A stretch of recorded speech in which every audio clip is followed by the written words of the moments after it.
A Rádio Acadêmica apresenta Programa Cai na Prova? Literatura e Vestibular. Os principais vestibulares exigem a leitura e a compreensão de obras importantes da literatura.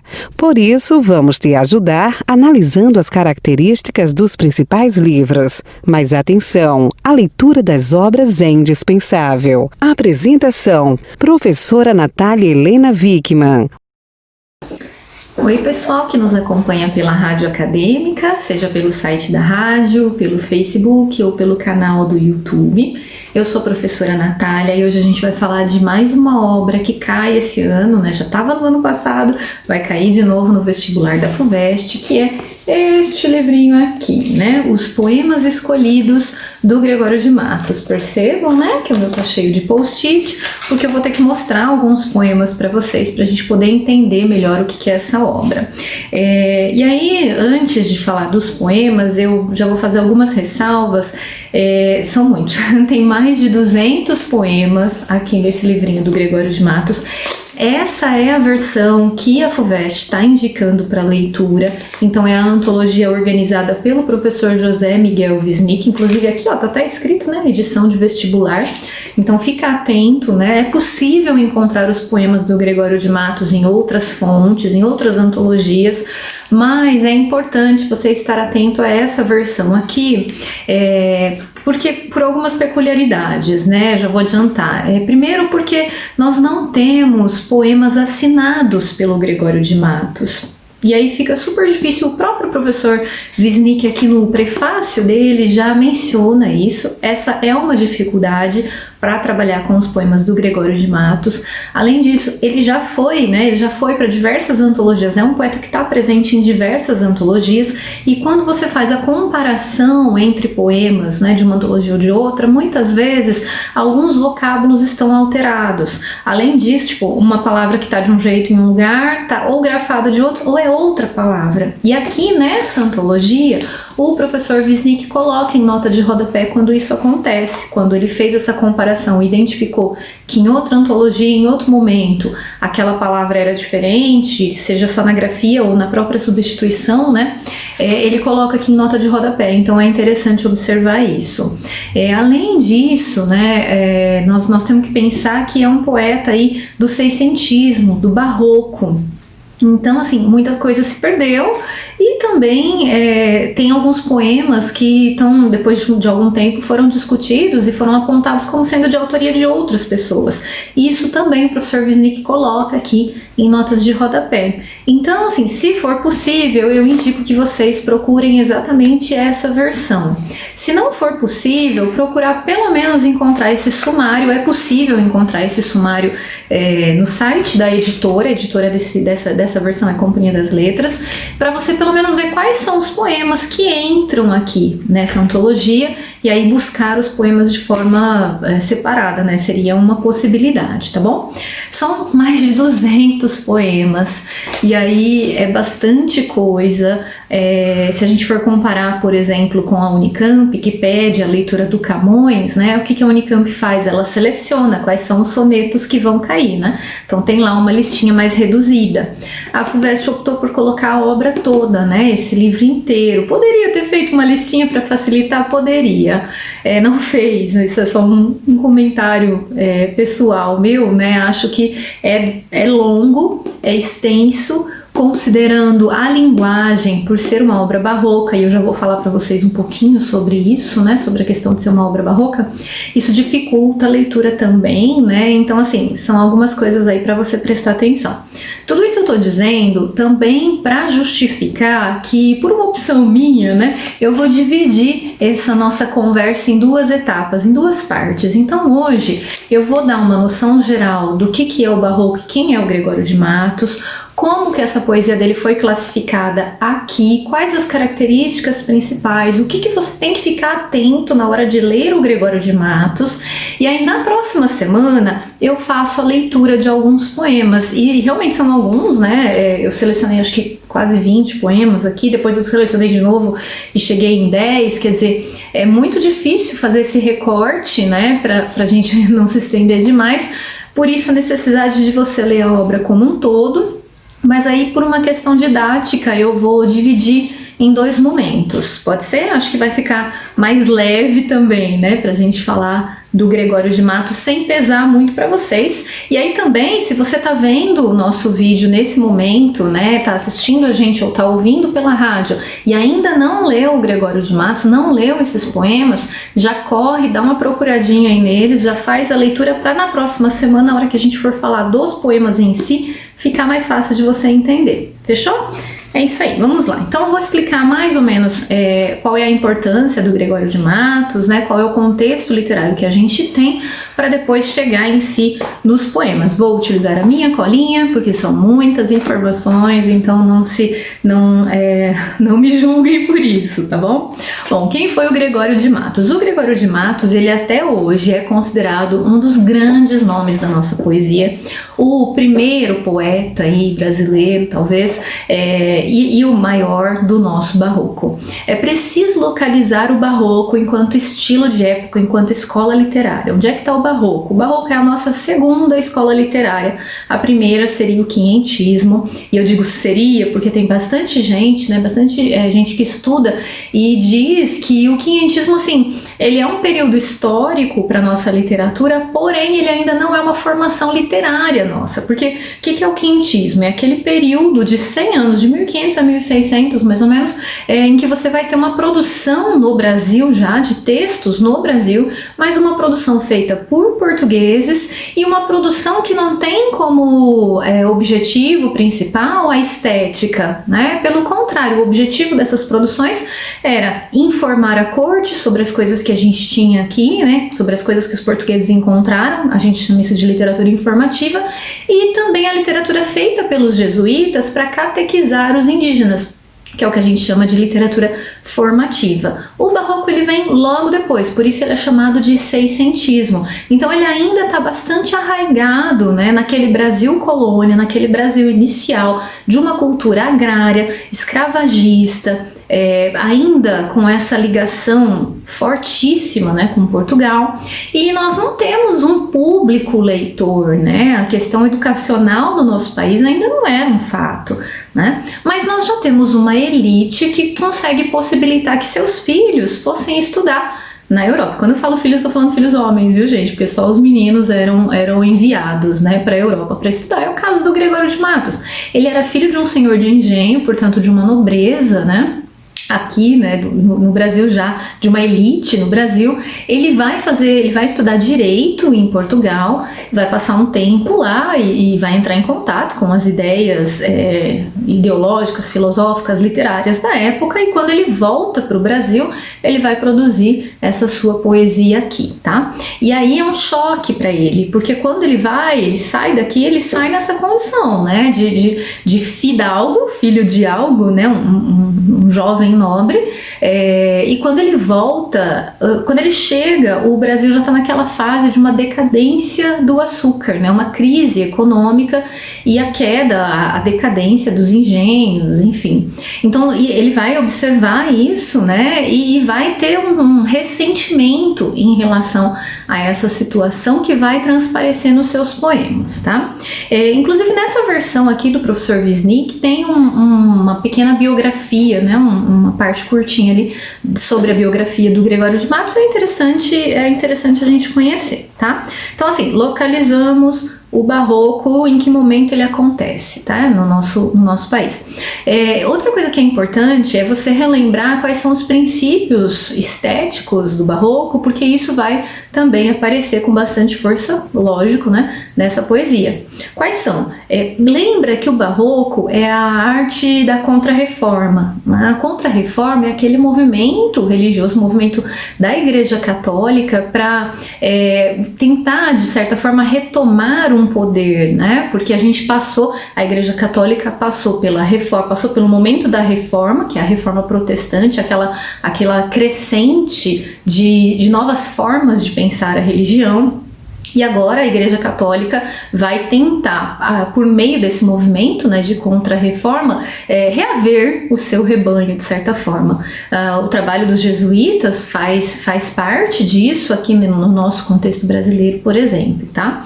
E essa arte da contra-reforma vai trazer os princípios teocêntricos, ou seja, Deus como centro de tudo, novamente para o debate, né? Então, a gente vai ter aí ideias, né, pensando, nós ainda não temos um pensamento, um raciocínio científico formulado, né? A igreja vai tentar conter essa movimentação e fazer o pensamento teocêntrico predominar.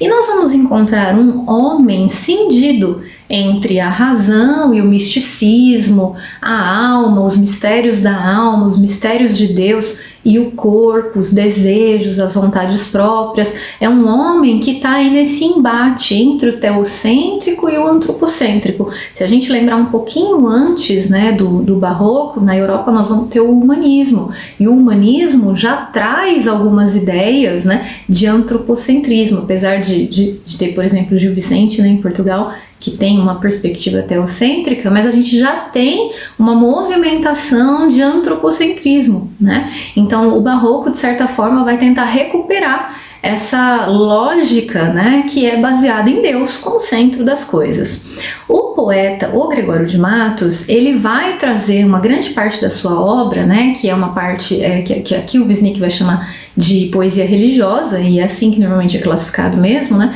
É um momento que você vai ver isso muito nitidamente, esse homem dividido entre razão e religião, entre o pensamento e a necessidade de orar, né? E isso é muito interessante porque faz a gente ver no concreto, ver no papel essas ideias, esses embates aí do barroco.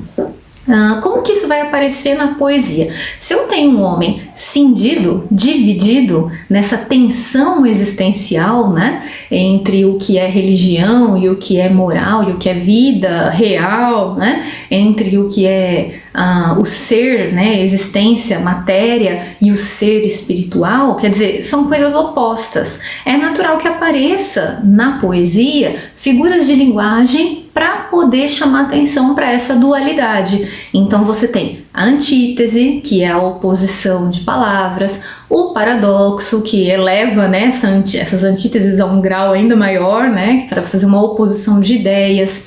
Você tem muitas metáforas. Olha, tudo isso complica um pouquinho a nossa leitura, né, principalmente para quem não está acostumado com a leitura de poesia, ok? Então eu falei antíteses, metáforas, a hipérbole, que é aquela figura do exagero, também é bastante comum, porque esse homem, esse homem barroco, ele se joga, né, nos mistérios da religião, do espiritual, mas ele também se joga na vida mundana. A gente vai perceber isso no Gregório de Matos com bastante clareza. O Gregório de Matos é um cara, gente, que tem gente que adora, tem gente que odeia, né? Por N motivos, tá? Ele tem essa linguagem bastante densa, barroca por sinal, né? Exagerada. O barroco também trabalha com a questão do exagero, né? Também traz esse exagero muito presente. Vamos ter aí essas figuras de linguagem que eu mencionei e bastante inversão sintática. As inversões, né? Quando você tá lendo ali o verso, você olha e fala, nossa, mas não tô entendendo. De repente, quando você realoca uma palavra dentro do próprio verso, aquilo se desmembra aí, né? Num significado, em significados maiores. Então, precisa ficar atento. Percebe que é uma poesia complexa, né? De ser lida. Mas não tô falando isso pra desanimar, não, viu, gente? É só para preparar vocês para a leitura, ok? Uma coisa importante, o Gregório de Matos, talvez você vá se lembrar disso de alguma aula na escola. O Gregório de Matos é conhecido como o Boca do Inferno. Por que será, né?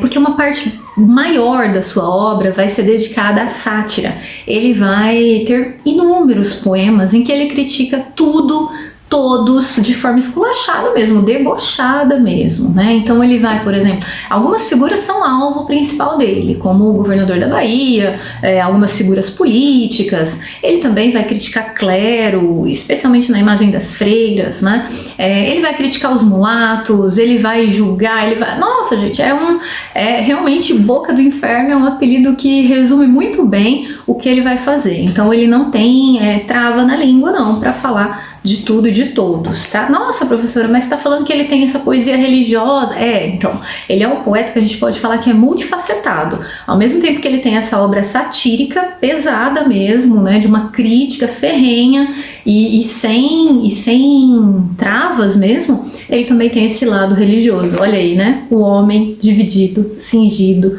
dualidade, ambiguidade, são palavras ímpares para vocês entenderem o que é o Gregório de Matos, tá? E outra coisa, quando a gente fala de barroco, é muito comum a gente ensinar o barroco, né, pensando em dois termos, cultismo e conceptismo. O que é isso? O cultismo é o trabalhar jogo de palavras, né, é o culto à forma. Poesia tem tudo a ver com isso, né? Já o conceptismo, conceito, né, tem a ver com trabalhar significados, trabalhar ideias, né, jogo de ideias. O Gregório de Matos, normalmente, ele é associado a esse lado de cultismo, mas não dá para você excluir, um não exclui o outro, tá? Então, assim, por ele ter todo esse jogo de palavras, esse rebuscamento de linguagem, as figuras de linguagem, essas inversões, enfim, por todas essas características, ele costuma ser associado ao cultismo. Mas você não pode esquecer que por trás, né, desses versos rebuscados e elaborados existem ideias. Então eu não consigo excluir o conceptismo aqui do Gregório de Matos. Eu estou dizendo isso porque é muito comum em questões de vestibular você ter essa classificação, tá, entre cultista ou conceptista, ok? Outra questão importante, quais são os valores que este homem, Gregório de Matos, vai imprimir na sua poesia, né? Quais são os valores que este homem vai colocar aqui? Eu não posso esquecer que eu estou falando de um homem letrado, dentro de uma sociedade majoritariamente iletrada, de uma certa nobreza, né? Ele é um nobre, então ele vai olhar para as outras escalas, para as outras classes sociais com desprezo. O próprio fato dele ser homem naquele contexto, né, eu até gostaria de dizer que é só naquele contexto, mas a figura do patriarca, né, é muito forte nessa sociedade colonial ainda no Brasil, por isso que eu gostaria de dizer que era só lá, né, mas deixa essa discussão para um outro momento. Católico, então ele tem esse viés religioso, e branco e livre, né? Por que eu tô dizendo tudo isso? Porque você vai olhar para alguns poemas em que ele vai chamar, por exemplo, os negros e mulatos de desavergonhados. E você vai falar assim, cara, mas que preconceituoso, que racista. Porque na época, né, essa era a lógica dele, é essa a visão desse homem, né? Ele vai tratar, por exemplo, em poemas amorosos, ele vai fazer o retrato da mulher, quando ela é a mulher para casar, então ela é a mulher branca, alva, bonita, delicada, nobre, beleza. Mas quando ele quer a mulher para o sexo, aí ele fala da mulata, ele fala da negra, ele traz um desejo sexual de certa forma agressivo.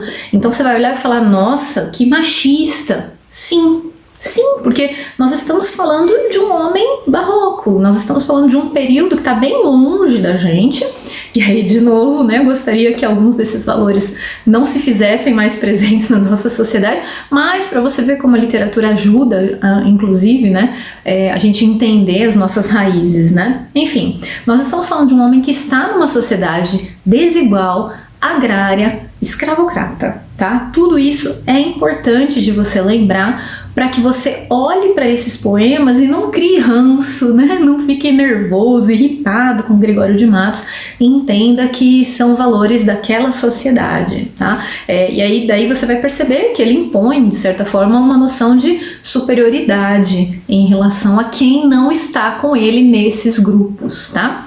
Outra coisa importante e está relacionada ao contexto da época, né? Eu disse que ele era filho de senhor de engenho, então digamos aí que ele já nasce de uma nobreza, né?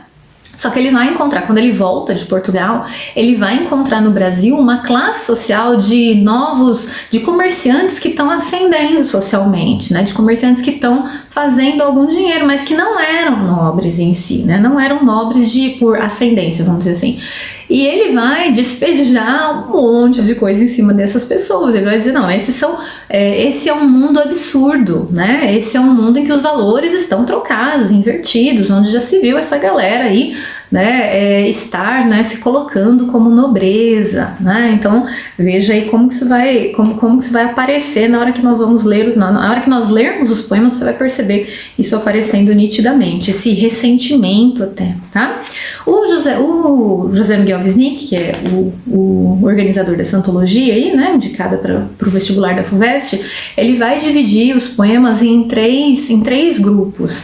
Normalmente a gente já divide, você vai encontrar em outros, se você for procurar apoio em materiais didáticos, você vai perceber que a obra dele realmente, a obra do Gregório, é dividida normalmente em satírica, religiosa e amorosa, que é a lírica, tá? O Wisnik faz uma divisão um pouquinho diferente, ele vai chamar a primeira parte de poesia de circunstância. O que é uma poesia de circunstância? Sobre aquilo que circunda, né? Aquilo que está em volta do poeta. Então, é nessa poesia que ele vai falar muito sobre a cidade de Salvador, que na época ele vai chamar de cidade da Bahia, né? Ele vai falar sobre a questão dos políticos, dos valores éticos e morais daquela sociedade. Nessa poesia também que está localizada a grande sátira dele, então esse deboche com esses diversos grupos que eu já mencionei. E dentro da poesia de circunstância você também vai encontrar a poesia encomiástica. O que é isso? Poesia encomiástica é a poesia do elogio, tá? É a poesia em que o autor ele vai pegar uma figura e vai elogiar, ele vai elevar, né? Então é bem o oposto da poesia satírica. É bem curtinho, tem pouquíssimos exemplos aqui, tá? Depois vai ter a poesia amorosa, segundo o Wisnik, e aí ele vai dividir a poesia amorosa em lírica, que é essa poesia que ele fez, né, para mulheres, mulher para casar, né, poesia que ele faz aí dedicada às suas amadas, e vai ter a poesia erótico-irônica, né, que é uma poesia um pouquinho mais, vamos dizer assim, baixa nesse sentido, né, em que ele vai falar mais sobre questões de sexo mesmo, e aí ele vai direcionar muitas vezes essa poesia, por exemplo, para mulata e para mulher negra, como eu disse agora há pouco. E por fim, a poesia religiosa. Desses três grupos, a maior quantidade de poemas aqui dessa antologia está na primeira parte, na poesia de circunstância, especialmente na satírica. E aí depois, né, você vê uma divisão um pouquinho mais igualitária em relação às outras, né, em questão de quantidade. Tudo bem? Eu acho que é isso por enquanto. Eu vou parar por aqui hoje, para você já ter essa noção de quem é o Gregório de Matos, e aí na próxima semana a gente continua e nós vamos ler alguns poeminhas dele. Poeminhas, é ruim falar isso, né? Parece que eles são menos importantes. Nós vamos ler alguns poemas do Gregório e comentar para ver se tudo isso que eu falei, em teoria, vai ficar mais claro na leitura, ok? Muito obrigada, espero que vocês tenham gostado e até a próxima!